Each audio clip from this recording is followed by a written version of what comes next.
అమ్మా భవానీ లోకాల నేలే ఓంకార రూపమమ్మా, తల్లి నీ మహిమల్ని చూపవమ్మా.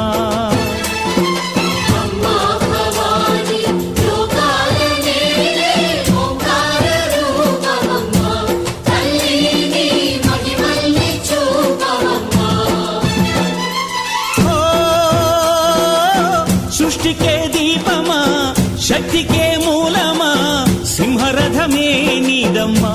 అమ్మ దుర్గమ్మ భక్తులను దీవించుమా.